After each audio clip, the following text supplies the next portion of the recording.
उत्तर प्रदेश मुरादाबाद में पकड़े गए सबसे बड़े साइबर ठग। थाना साइबर क्राइम जनपद मुरादाबाद ने टेलीग्राम एप्लीकेशन के माध्यम से ठगी करने वालों को किया गिरफ्तार। इन ठगों ने लगभग 200 से 250 करोड़ की ठगी की है। 2 आरोपियों को किया कब्जे से। घटना में प्रयुक्त खाता धारक का आतम 3 साइन किए चेक, एक IDFC चेक बुक जिसमें 20% कॉपीराइट हस्ताक्षरित एवं मोहर लगी हुई तथा घटना में प्रयुक्त मोबाइल बरामद किया है। आपको बता दें, द्वारा साइबर क्राइम थाना पर सूचना देकर $00011/2023 धारा 420 भाग एवं 66 DIT एक्ट पंजीकृत कराया गया था। घर बैठे 1-2 घंटे में काम करने पर आप हर दिन 2000 से 10,000 रुपए तक कमा सकते हैं। शिकायतकर्ता द्वारा विश्वास कर प्रथम बार फ्री में एप्लीकेशन को चेक किया गया, जिसमें वादनी को 698 रुपयों का लाभ हुआ। इसके पश्चात फिर 10,000 रुपए, फिर 17,824 रुपए प्राप्त हुए, फिर 10,000 एवं 25,000 रुपयों का निवेश किया गया, जिसमें 47,945 रुपए प्राप्त हुए। इस तरह विश्वास में लेकर साइबर ठगों द्वारा शिकायतकर्ता से उसके बैंक खाते से विभिन्न दिनांक 6 अक्टूबर 2023 से 11 अक्टूबर 2023 के मध्य कुल 15,26,212 रुपयों की साइबर ठगी की गई। इसमें 2 अपराधी अर्जुन सिंह व सादरिया मिलन, जो कि मैकेनिकल इंजीनियरिंग BA को गिरफ्तार कर जेल भेज दिया है। इनके पास से ग्राहकों के ATM, चेकबुक, मोबाइल फोन व पासबुक बरामद हुई है। इससे पहले भी स्थानीय पुलिस के द्वारा 7 साइबर क्राइम के अपराधियों को, जो कि उनके साथी बताए जाते हैं, उन्हें भी जेल भेज दिया था। मुरादाबाद से अपने सहयोगी सुमित राणा के साथ श्रीपाल सिंह राणा की रिपोर्ट। आरोपी अरेस्ट किए हैं, ठगी के क्या पूरा मामला है? देखिए, कल साइबर थाने की पुलिस ने 2 अभियुक्तों को गिरफ्तार किया है। इसमें एक अर्जुन सिंह है और एक मिलन सदारिया है।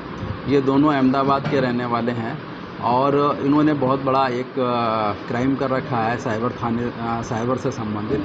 एक 11/2023 मुकदमा लिखा गया था, जिसमें चेतना द्वारा लिखाया गया था और इस घटना का अनावरण हम लोग पहले ही कर चुके थे। इसमें हम लोग 7 अभियुक्त पहले ही गिरफ्तार करके जेल भेज चुके हैं।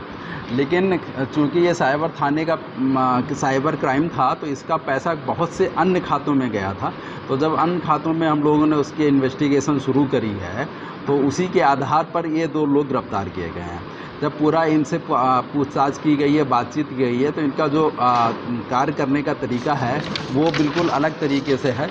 ये लोग क्या काम करते हैं, ऐप के माध्यम से ये लोग जो हैं मैसेज भेजते हैं टेलीग्राम के माध्यम से, और टेलीग्राम माध्यम से जब मैसेज भेजते हैं तो उसमें विज्ञापन रहते हैं कि आप ज़्यादा से ज़्यादा पैसा कमाइए।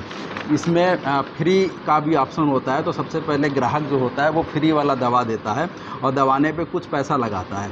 इसमें भी चेतना द्वारा पहले 2,000 रुपये लगाए गए थे, तो उसको उसमें 2,000 रुपये लगाने पे उसी दिन उसको 698 रुपये का फ़ायदा हुआ। इस तरह से उसने पैसा बढ़ाना शुरू किया। 10,000 लगाया, फिर 35,000 रुपये लगाया, तो उसको 47,000 रुपये प्राप्त हुआ। जब वो इस तरह से लालच में आ गए तो उन्होंने 6-10 से लेके 11-10 तक उसमें 15 लाख से ऊपर पैसा लगाया, और जब उन्होंने वापस की डिमांड करी तो वो पैसा वापस नहीं हुआ। तब उन्हें लगा कि हमारे साथ कोई साइबर फ्रॉड हो गया है। उसी के आधार पर उन्होंने 11/23 मुकदमा लिखाया था, इसी में कार्रवाई चल रही थी। इसमें जब हम लोग ने इन 2 अभियुक्तों को गिरफ्तार किया है और गिरफ्तार करने के बाद इनसे जब पूरी पूछताछ करी है, तो ये पता चला है कि एक पीयूष ठक्कर नाम का व्यक्ति है, वो गरीब लोगों के डॉक्यूमेंट्स कलेक्ट कर लेता है। डॉक्यूमेंट्स कलेक्ट करने के बाद उसमें पहले MSME का लाइसेंस लेता है, फिर APMC का लाइसेंस लेता है। उस आधार पर फिर एक फ्री फर्म बनाते हैं। ये दोनों लाइसेंस लेने से होता है क्या है कि जब आप विड्रॉल करेंगे तो TDS फ्री हो जाता है, नहीं तो 2% और 5% TDS बैंक काट लेती है। लेकिन ये दोनों लाइसेंस फर्जी गरीब लोगों के कागज़ से फर्म बना के ये तैयार कर लेते हैं। अब जब फर्म तैयार हो जाती है तो फिर उसका अकाउंट खुलवाते हैं। उसमें कई बैंक मैनेजर मिले रहते हैं, तो बैंक मैनेजर की मदद से वो अकाउंट खुल जाता है। अकाउंट खुलने के बाद उनको उनका ATM है, RTGS फार्म है, चेक बुक है, वो प्राप्त हो जाती है, और वो जो जिनके नाम ये फर्म होती है उनसे सिग्नेचर करा के ये अपने पास रख लेते हैं। फिर उन खातों को इन साइबर के फ्रॉड में इस्तेमाल करते हैं। साइबर केस में जब इस्तेमाल करते हैं तो इनमें जब पैसा पहुंच जाता है तो दूसरे व्यक्ति कोई भी जाता है और उसमें पेमेंट वेंडर और एग्रीमेंट प्रोडक्ट का कवरिंग लेटर लगा के बड़ी अमाउंट में, मतलब जो हम लोग खातों का एनालिसिस किए हैं तो कभी कैश 40 लाख, कभी 30 लाख, कभी 48 लाख रुपए निकल रहा है और केवल इन 2 डॉक्यूमेंट्स के सहारे पे बैंक मैनेजर उनको पैसा निकाल के दे रहा है। इन दोनों के जो पैसा इन्होंने निकाला है, इनको पता ही नहीं है कि वो कितना पैसा बैंक से निकाल चुके हैं। पैसा निकालने के बाद इसमें 2 व्यक्ति हैं, विपुल शाह और नीलेश, ये दोनों पैसा कलेक्ट कर लेते हैं, इन लोग से वापस ले लेते हैं और इनका शेयर इनको दे देते हैं और ये फिर पैसा जो है हवाला में काम आता है। और ये पूरा इनका मोटस ऑपरेंडी है। इन दोनों को हम लोग ने गिरफ्तार किया है। बैंक से हम लोग को डॉक्यूमेंट्स भी प्राप्त हुए हैं। अभी इसमें फर्दर इन्वेस्टिगेशन चल रही है। इसमें काफ़ी लोग अभी गिरफ्तार होना बाकी हैं। हम लोग ने इन सब का नाम जो है अभी विवेचना में खोल दिया है और इसी के तहत हम लोग इसमें अब आगे कार्रवाई करेंगे। इसमें जो एक अपराधी है मिलन सदारिया, इसके खिलाफ 5 मुकदमे ऑलरेडी हैं और जो खाते इस्तेमाल किए गए हैं उन खातों को भी जब हम लोग एनालिसिस किया तो वो क्योंकि फ्रॉड के रूप में इस्तेमाल हुए हैं तो वो कहीं ना कहीं सीज भी हो रखे हैं। NCRP पोर्टल से वो कहीं ना कहीं कंप्लेंट गई है और वो खाते सीज भी हो रखे हैं। लेकिन ये लोग का काम ये रहता है कि जल्दी जल्दी नई फर्म बना के काम करते रहते हैं। अभी इनको 7 लाख रुपए प्राप्त हुआ था नए खाते खुलवाने के लिए, नई फर्म बनवाने के लिए और नए खाते खुलवाने के लिए। ये लोग कोई बड़ा काम करने वाले थे। 20 जून से लेके आगे इन्हें करना था, लेकिन हम लोग इनको गिरफ्तार करने में सफल हुए हैं। आगे जो भी इसमें कड़ी है, जो भी लोग इसमें हमारे प्रकाश में आए हैं, उनकी तहकीकात करते हुए, उनकी विवेचना करते हुए साक्ष्यों के आधार पर उनके खिलाफ भी कार्रवाई करेंगे और गैंगस्टर की कार्रवाई भी इसमें हम लोग अमल में लाएंगे। धन्यवाद। सर, इसका सरगना कौन कहा जाएगा इसका? इसमें सरगना ऐसा है कि सऊदी में भी बैठे हैं और चाइना में भी बैठे हैं। जो हम लोग को IP एड्रेस मिले हैं वो चाइना के मिले हुए हैं। जो ऐप तैयार किया गया है वो सऊदी से किया गया है।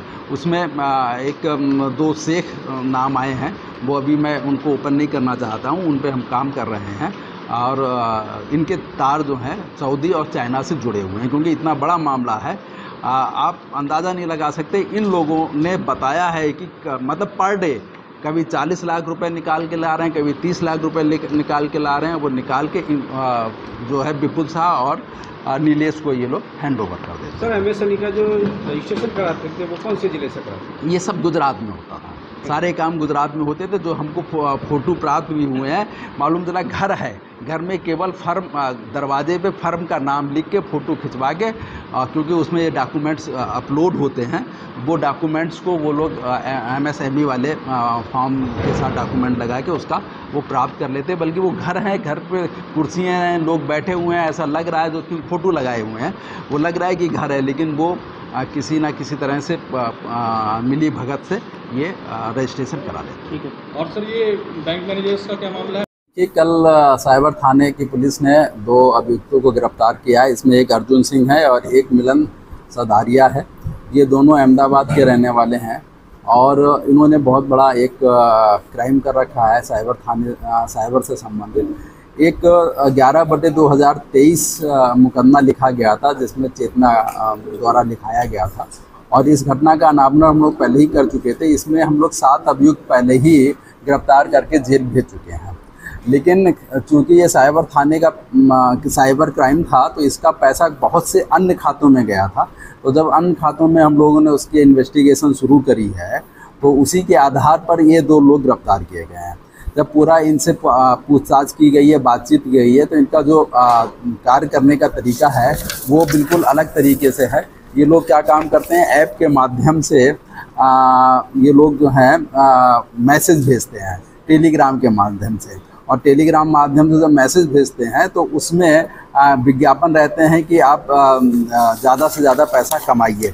इसमें फ्री का भी ऑप्शन होता है। तो सबसे पहले ग्राहक जो होता है वो फ्री वाला दवा देता है और दवाने पे कुछ पैसा लगाता है। इसमें भी चेतना द्वारा पहले 2000 रुपये लगाए गए थे, तो उसको उसमें 2000 रुपये लगाने पे उसी दिन उसको 698 रुपये का फ़ायदा हुआ। इस तरह से उसने पैसा बढ़ाना शुरू किया। 10,000 लगाया, फिर 35,000 रुपये लगाया, तो उसको 47,000 रुपये प्राप्त हुआ। जब वो इस तरह से लालच में आ गए तो उन्होंने 6-10 से लेके 11-10 तक उसमें 15 लाख से ऊपर पैसा लगाया और जब उन्होंने वापस की डिमांड करी तो वो पैसा वापस नहीं हुआ। तब उन्हें लगा कि हमारे साथ कोई साइबर फ्रॉड हो गया है। उसी के आधार पर उन्होंने 11/23 मुकदमा लिखाया था। इसी में कार्रवाई चल रही है।